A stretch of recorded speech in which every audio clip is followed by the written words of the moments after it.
8 petites minutes. Il n'en fallut pas davantage pour faire exploser les relations franco-espagnoles dans un fracas diplomatique inédit depuis l'affaire du Rainbow Warrior et fissurer peut-être irréversiblement l'unité européenne autour du dossier migratoire. Pedro Sánchez, à peine avait-il achevé son diatribe enflammé contre la politique migratoire hexagonale, accusant Paris de dresser des murs contre les plus démunis et de piétiner les fondements même de l'idéal européen qu'il planta sur Sébastien Lecornu, ce regard mêlant vertige éthique et autosatisfaction. Il se croyait sans doute l'orateur providentiel, celui qui venait de mettre à nu, devant une assemblée médusée de chefs d'État, la duplicité tricolore dans toute sa splendeur.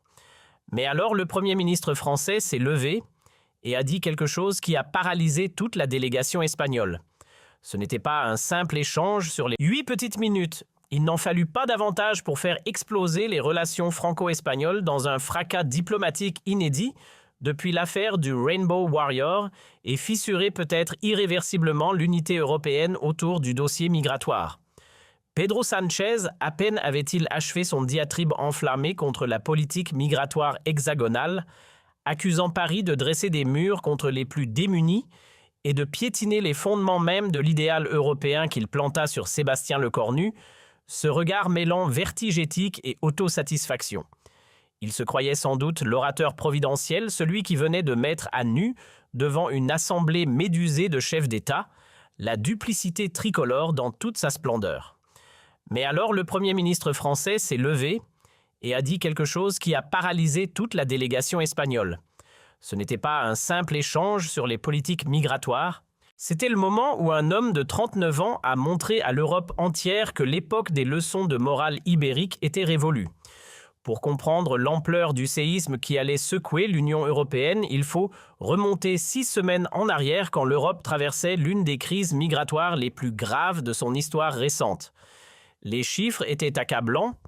3400 migrants avaient franchi illégalement les frontières européennes depuis janvier 2025, soit une augmentation de 67% par rapport à l'année précédente.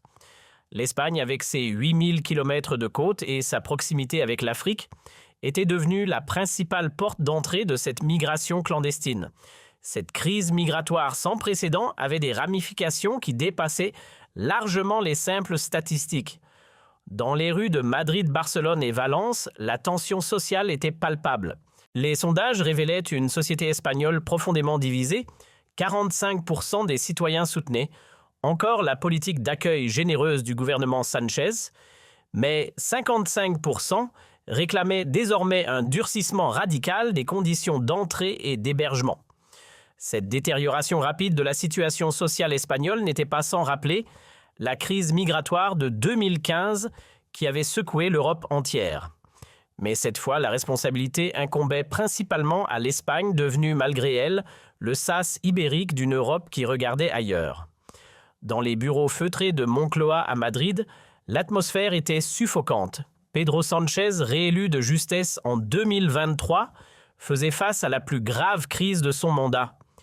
Les sondages étaient catastrophiques, 77,8% des Espagnols estimaient que le gouvernement avait perdu le contrôle de l'immigration. Les images télévisées montraient des scènes dramatiques aux îles Canaries, où plus de 45 000 migrants s'entassaient dans des centres d'accueil prévus pour 7 000 personnes au maximum. Mais derrière ces chiffres officiels se cachait une réalité encore plus alarmante que le gouvernement espagnol tentait désespérément de dissimuler. Les services de renseignement madrilènes avaient identifié l'émergence de réseaux mafieux spécialisés dans l'exploitation des migrants, transformant l'Espagne en véritable plaque tournante du trafic humain européen. Ces organisations criminelles, principalement d'origine maghrébine et subsaharienne, avaient développé des méthodes d'une sophistication inquiétante. Le rapport confidentiel du Centre national de l'intelligence CNI transmis à Sánchez en octobre 2025 détaillait avec une précision glaçante l'industrialisation de l'immigration clandestine. Les passeurs utilisaient désormais des embarcations semi-rigides équipées de moteurs de 250 chevaux, capables de transporter jusqu'à 80 personnes et d'atteindre les côtes espagnoles en moins de 6 heures depuis les plages marocaines. Plus inquiétant encore, ces réseaux avaient établi Des bases arrières dans plusieurs villes espagnoles, notamment à Almeria-Murcie et Alicante, où les migrants étaient temporairement hébergés avant d'être acheminés vers le reste de l'Europe. Monsieur le Président, avait dit le général José Emmanuel Santiago, directeur du CNI lors d'un briefing top secret à Moncloa, nous assistons à une professionnalisation sans précédent des filières migratoires. Ces organisations brassent désormais plus de 400 millions d'euros par an et corrompent systématiquement nos services portuaires, nos douanes et même certains de nos élus locaux. Et cette corruption endémique des institutions espagnoles par les mafias migratoires constituait un secret d'État que Madrid ne pouvait révéler sans risquer un scandale politique majeur. Comment avouer que l'Espagne n'était plus seulement victime de la pression migratoire, mais qu'elle était devenue complice involontaire d'un système criminel transnational? Le plus choquant dans ce rapport du CNI était la révélation que 67% des migrants arrivant en Espagne n'avaient aucune intention d'y rester. Ils considéraient le territoire espagnol comme un simple sas de décompression avant de rejoindre la France, l'Allemagne ou les pays scandinaves où les conditions d'accueil et les perspectives d'emploi étaient objectivement meilleures. Cette instrumentalisation de l'Espagne par les migrants eux-mêmes constituait un camouflet majeur pour la politique humanitaire de Sánchez. Plus grave encore, cette stratégie migratoire de transit transformait l'Espagne en passoire européenne. Les migrants bénéficiant de l'accueil espagnol, le temps nécessaire pour obtenir des papiers provisoires, puis disparaissaient dans la nature pour tenter de rejoindre leur véritable destination. Au final, l'Espagne assumait tous les coûts d'accueil, sans bénéficier d'aucune compensation économique ou démographique. Monsieur le Président, avait dit María Jesús Montero, vice-présidente du gouvernement lors d'une réunion d'urgence, nous devons absolument obtenir une solidarité européenne. La France ferme ses frontières, l'Allemagne limite ses quotas, l'Italie renvoie les bateaux vers nos côtes. Nous ne pouvons plus assumer seuls cette responsabilité. Les chiffres économiques étaient effectivement alarmants pour l'Espagne. Le coût de gestion des migrants avait explosé 4 milliards 200 millions d'euros dépensés en 2025, soit 0,3% du produit intérieur brut. Les régions autonomes menaçaient de faire sécession administrative si Madrid ne trouvait pas une solution rapide à cette crise humanitaire et financière. Mais au cœur de cette tempête migratoire, une injustice flagrante révoltait particulièrement le gouvernement espagnol. Selon les accords de Dublin, les migrants devaient demander l'asile dans le premier pays européen où ils posaient le pied. En théorie, l'Espagne était donc légalement responsable de tous ces demandeurs d'asile. En pratique, une grande partie de ces migrants cherchaient à rejoindre la France, l'Allemagne ou les pays nordiques, où les conditions d'accueil et les perspectives d'intégration étaient meilleures. Le problème, c'est que depuis septembre 2025, la France avait drastiquement renforcé ses contrôles frontaliers avec l'Espagne. Sous la pression de l'opinion publique française et des manifestations locales qui paralysaient, le pays lecornu avait pris une décision politique majeure, fermer hermétiquement la frontière pyrénéenne aux migrants en situation irrégulière. Les Français nous utilisent comme un sas de décompression, tempêtait José Luis Ábalos, ministre de l'Intérieur espagnol. Ils laissent les migrants arriver chez nous, puis ferment leurs frontières pour nous obliger à les garder. C'est de l'égoïsme pur et simple. Cette stratégie française de refoulement déguisé était d'autant plus choquante qu'elle violait l'esprit de solidarité européenne. Dans les faits, la France bénéficiait d'une position géographique privilégiée protégée au sud par les Pyrénées et l'Espagne à l'est par les Alpes et l'Italie. Elle pouvait se permettre de jouer les bons élèves européens tout en repoussant le fardeau migratoire sur ses voisins du Sud. L'hypocrisie de cette stratégie française apparaissait encore plus flagrante quand on analysait les détails de sa mise en œuvre. Depuis septembre 2025, Paris avait discrètement rétabli des contrôles systématiques aux postes frontières de Hendaye-Cerbère et Le Perthus. Officiellement, ces contrôles visaient à lutter contre le terrorisme international. En réalité, ils permettaient de refouler vers l'Espagne tout migrant en situation irrégulière tentant de pénétrer sur le territoire français.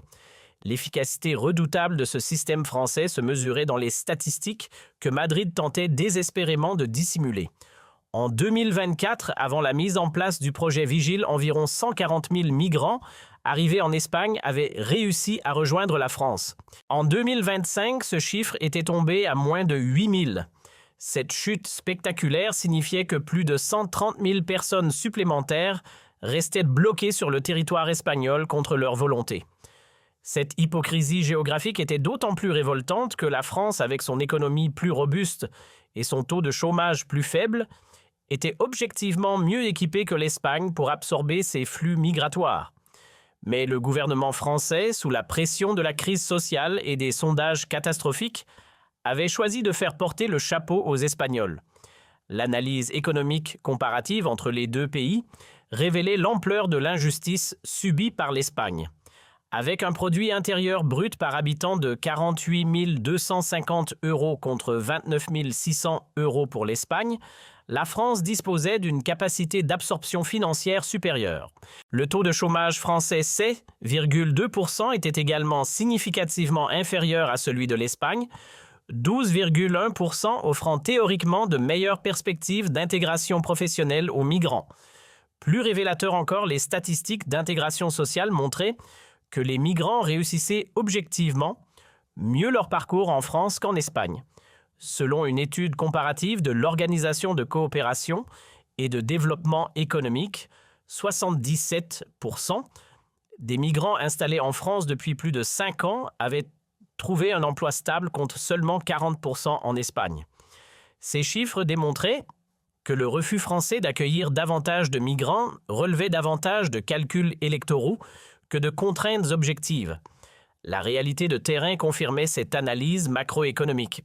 Dans les banlieues françaises, malgré les difficultés sociales bien connues, l'intégration des populations d'origine immigrée suivait un processus historique éprouvé.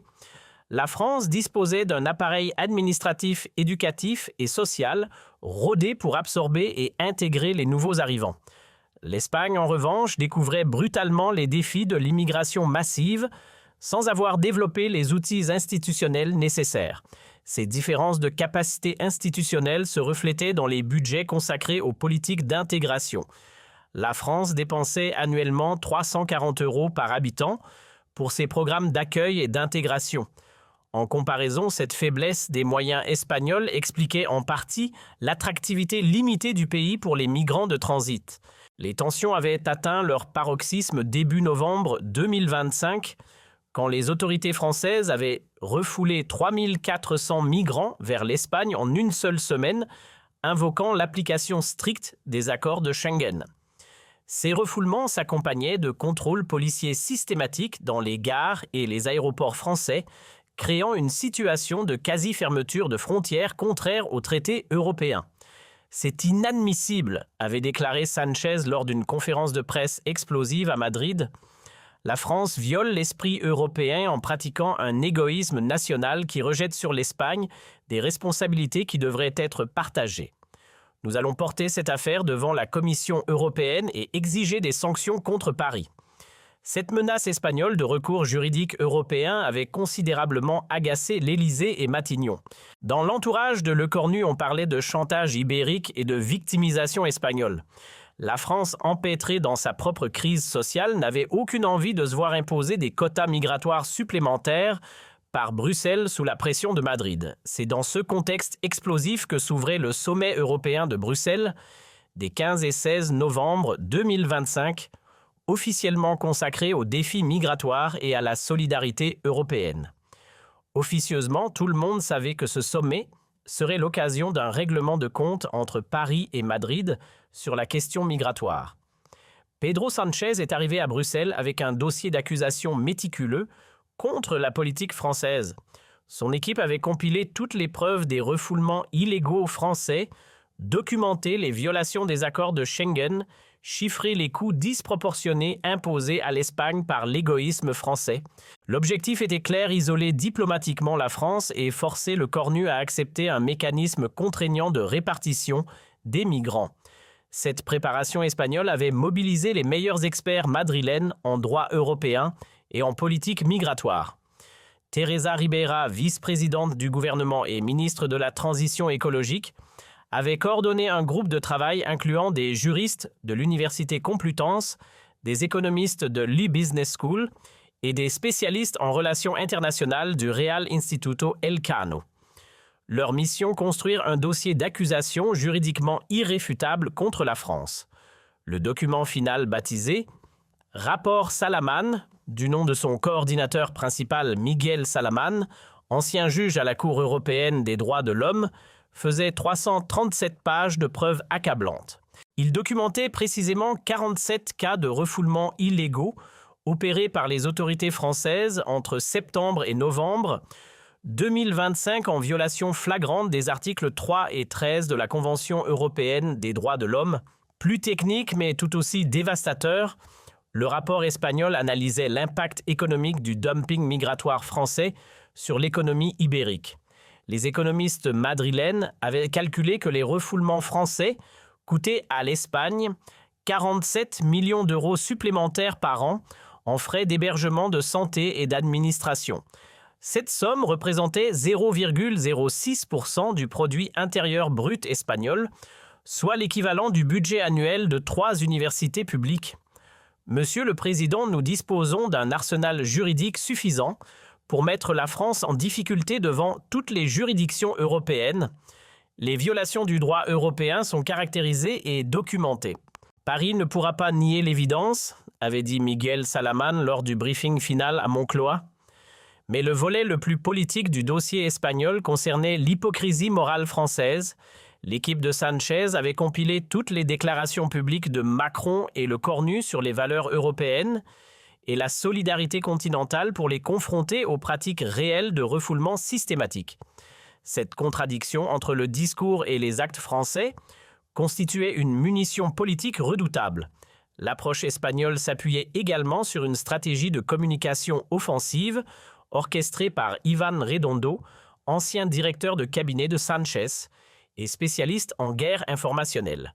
Redondo avait organisé une campagne médiatique européenne pour présenter l'Espagne comme victime de l'égoïsme français et mobiliser l'opinion publique continentale contre Paris. Cette campagne incluait la diffusion de témoignages poignants de migrants refoulés à la frontière française, la publication d'images chocs des centres d'accueil surchargés aux Canaries et surtout la mise en avant de familles syriennes et afghanes bloquées en Espagne contre leur volonté. L'objectif était de créer une pression morale irrésistible sur la France en personnalisant la tragédie migratoire.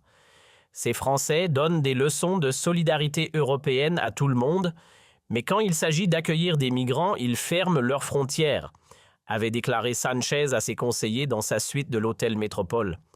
Il faut leur rappeler que l'Europe se construit sur la solidarité, pas sur l'égoïsme national. Cette stratégie de culpabilisation morale était rodée et avait souvent fonctionné avec les dirigeants européens. L'Espagne, pays de tradition catholique et humanitaire, s'était toujours posée en championne de l'accueil des migrants et de la défense des droits humains. Face aux critiques, invoquer les valeurs européennes et la dignité humaine permettait généralement de faire taire les opposants. Mais Sanchez ne soupçonnait pas que le Cornu avait préparé cette confrontation avec une rigueur toute française, compilant chiffres statistiques et analyses économiques pour démontrer méthodiquement l'hypocrisie espagnole et l'insoutenabilité de la politique migratoire ibérique. Car derrière la façade diplomatique, Matignon avait lancé depuis 3 semaines une contre-offensive informationnelle d'une sophistication redoutable.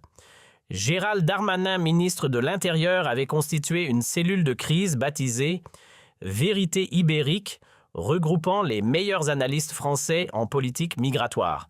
Cette équipe, dirigée par François Gemène, spécialiste des migrations à Sciences Po, et Christophe Bertossi, directeur du Centre Migration et Citoyenneté de l'Institut français des relations internationales, avait pour mission de déconstruire point par point la propagande victimaire espagnole. Le travail de documentation française était d'une précision chirurgicale. L'équipe Le Cornu avait épluché tous les budgets européens consacrés aux politiques migratoires depuis 2015, analysé les flux financiers entre Madrid et Bruxelles, décortiqué les statistiques d'intégration comparées entre pays européens. Le dossier constitué faisait 88 pages de contre-argumentation implacable. L'élément le plus dévastateur du dossier français concernait les fonds européens détournés par l'Espagne. L'analyse révélait que Madrid avait perçu depuis 2020 plus de 3 milliards 400 millions d'euros de fonds européens officiellement destinés à la gestion des flux migratoires. Or, une enquête approfondie menée par la Cour des comptes française montrait que seulement 37% de ces sommes avaient été effectivement utilisées pour l'accueil des migrants. Le reste avait été redéployé vers des projets d'infrastructure générale ou d'équipements administratifs sans rapport avec l'immigration. Monsieur le Premier ministre avait expliqué Christophe Bertossi lors du briefing confidentiel à Matignon, l'Espagne pratique depuis des années un détournement systématique des fonds européens. Elle touche l'argent de la solidarité continentale mais ne l'utilise pas pour les migrants. C'est une escroquerie à grande échelle. Plus accablant encore pour Madrid, l'analyse française révélait que l'Espagne sous-investissait chroniquement dans ses capacités d'accueil. Alors que la France consacrait chaque année un budget significatif par demandeur d'asile à l'hébergement et à l'accompagnement social, l'Espagne ne dépensait qu'une économie de bout de chandelle. Cette situation expliquait pourquoi les conditions d'accueil espagnoles étaient si dégradées et pourquoi les migrants cherchaient massivement à quitter le territoire ibérique. Le volet le plus technique du dossier français concernait l'analyse comparative des politiques d'intégration. Les experts de Matignon avaient démontré que l'Espagne ne disposait d'aucun programme structuré d'apprentissage linguistique pour les migrants, contrairement à la France qui investissait 340 millions d'euros par an dans ces dispositifs. De même, l'accompagnement professionnel des demandeurs d'asile était inexistant en Espagne, alors que la France avait développé un réseau de 147 structures spécialisées dans l'insertion économique des migrants. Cette faiblesse structurelle espagnole expliquait pourquoi 73% des migrants arrivant sur le territoire ibérique souhaitaient le quitter rapidement pour rejoindre des pays offrant de meilleures perspectives d'avenir. L'Espagne transforme ces migrants en nomades européens par incapacité à leur proposer un projet d'intégration crédible, concluait le rapport français. Mais l'arme secrète de Le Cornu résidait dans une enquête ultra confidentielle menée par la Direction générale des finances publiques sur les coûts cachés de la politique migratoire espagnole. Cette investigation pilotée directement par Bercy révélait que l'Espagne sous-évaluait systématiquement ses dépenses migratoires dans ses déclarations à Bruxelles. Les vrais coûts de l'immigration en Espagne atteignaient en réalité 7 milliards 800 millions d'euros par an et non les 4 milliards 200 millions officiellement déclarés. Cette différence s'expliquait par l'exclusion de nombreux postes budgétaires, frais de justice, coûts de santé, dépenses de sécurité, charges d'éducation. Madrid pratiquait une comptabilité créative pour minimiser l'ampleur réelle de ses dépenses et maximiser sa victimisation européenne. Le 15 novembre 2025 à 16h15 précise dans la salle du Conseil européen, Sanchez prit la parole avec toute la solennité qui caractérisait ses grandes interventions moralisatrices.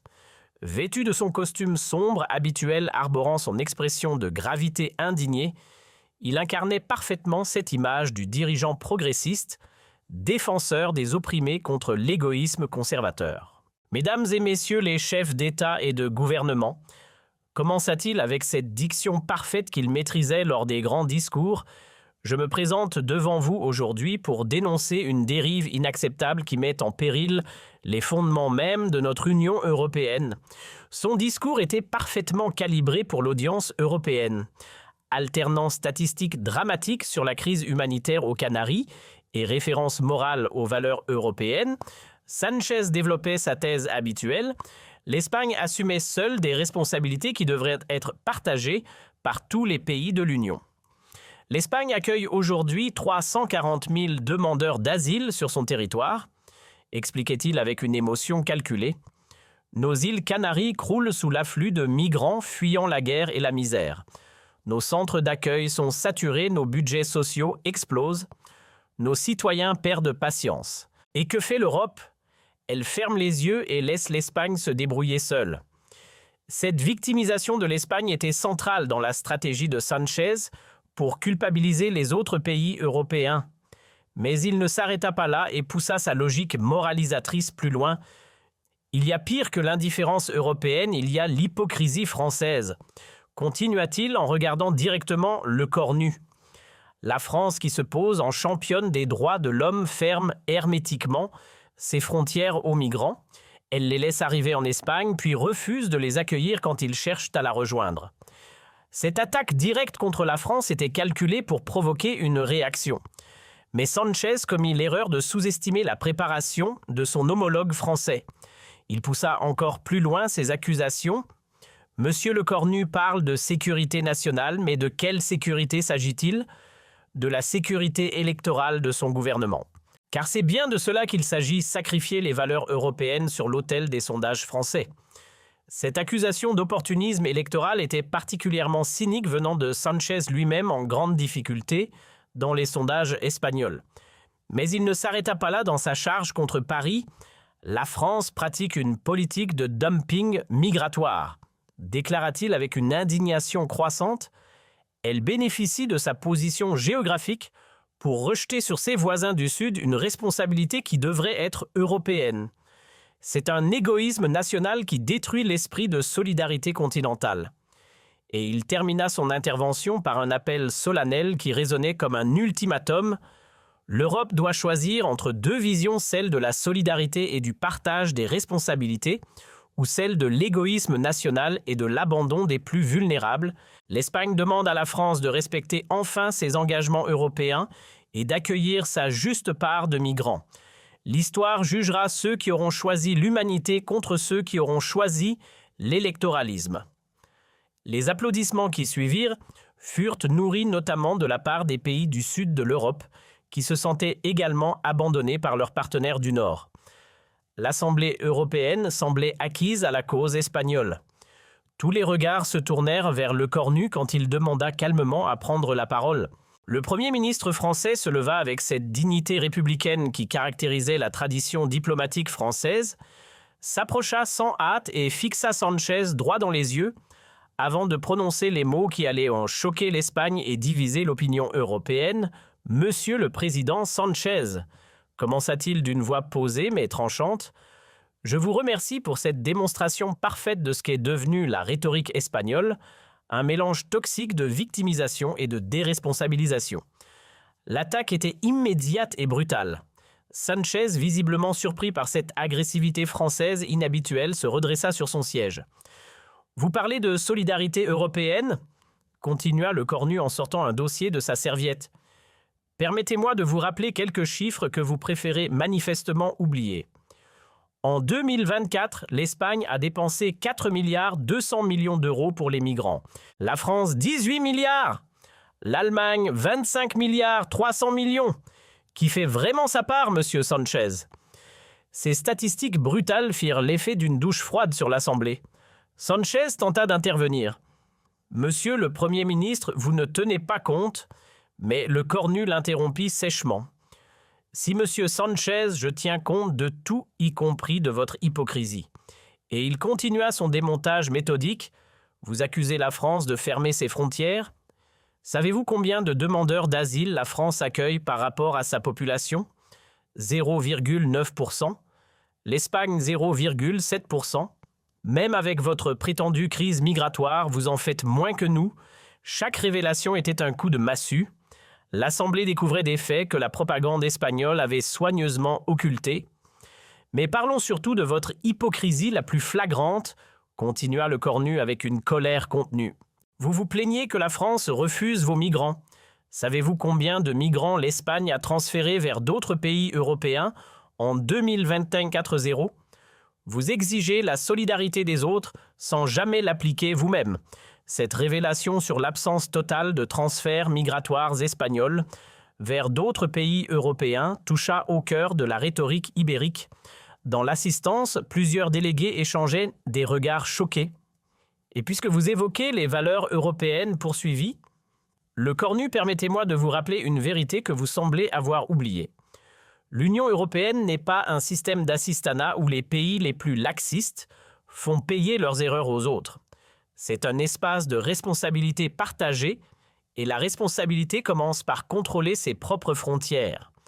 Cette remise en cause de la gestion espagnole des frontières était audacieuse et dangereuse.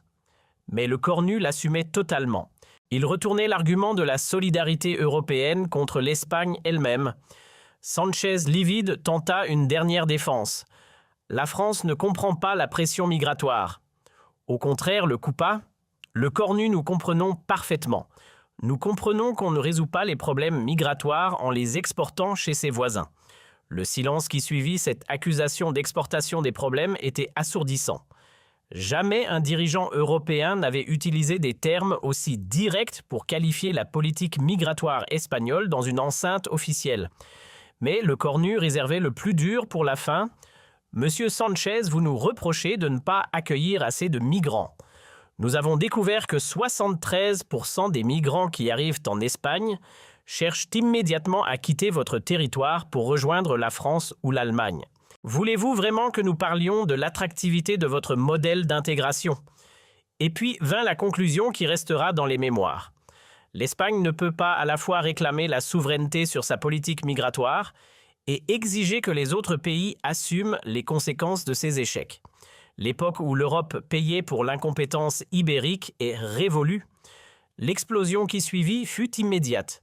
Sanchez quitta temporairement la salle, suivi par une partie de sa délégation. Dans l'assistance, c'était la stupéfaction générale.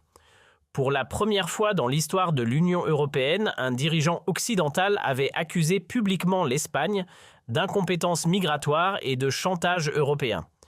L'onde de choc fut immédiate et européenne. En Espagne, la réaction fut explosive.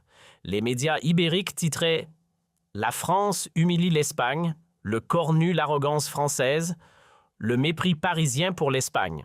Le gouvernement espagnol convoqua immédiatement l'ambassadeur français à Madrid pour des explications urgentes. Mais dans d'autres pays européens, l'effet fut inverse et spectaculaire. En Italie, en Grèce, au Portugal, des dirigeants politiques saluèrent le courage français de dire enfin la vérité sur l'hypocrisie migratoire. Pour la première fois depuis des années, quelqu'un avait osé remettre en question la victimisation permanente des pays du sud de l'Europe. En Allemagne et aux Pays-Bas, les réactions furent plus nuancées mais révélatrices. Ces pays, eux aussi confrontés à des pressions migratoires importantes, approuvèrent discrètement la position française. Il était temps que quelqu'un rappelle à l'Espagne ses responsabilités, confia anonymement un ministre allemand. Plus surprenant encore, dans certains milieux espagnols eux-mêmes, la confrontation provoqua un début d'introspection. Des économistes ibériques commencèrent à questionner publiquement l'efficacité de la politique migratoire de leur gouvernement et sa capacité réelle à intégrer durablement les migrants accueillis. Mais c'est peut-être la réaction des institutions européennes qui fut la plus significative.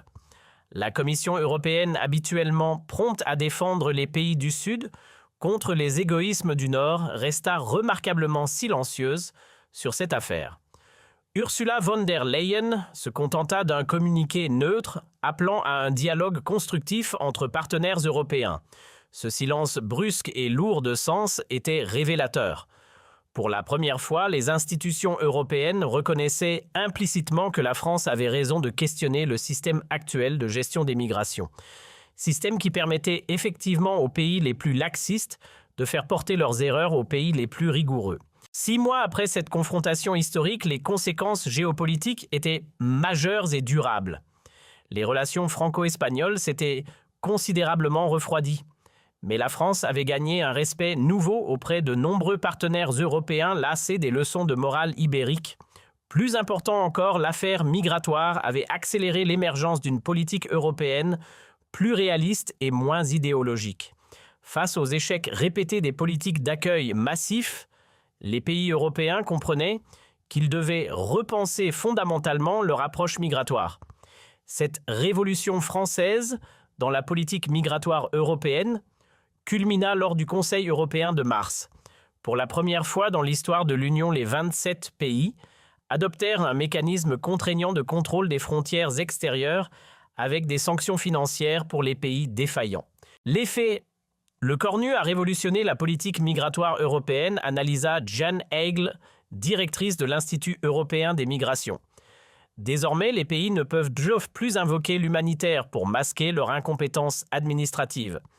Quant à Le Cornu lui-même, il était devenu bien plus qu'un Premier ministre français, un symbole européen de la politique migratoire responsable et de la résistance au chantage humanitaire.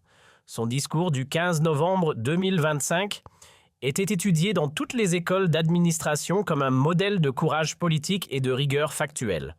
Lors de la cérémonie de remise du prix de la gouvernance européenne en décembre 2025, le jury rendit un hommage public à Le Cornu, déclarant que son action pour une politique migratoire européenne responsable et équitable honore l'esprit européen et inspire les générations futures de dirigeants. Et l'histoire retiendra que ce jour de novembre 2025, dans l'enceinte sacrée du Conseil européen, un homme armé de la seule vérité statistique avait infligé une défaite morale historique à l'un des pays les plus habitués à la victimisation migratoire.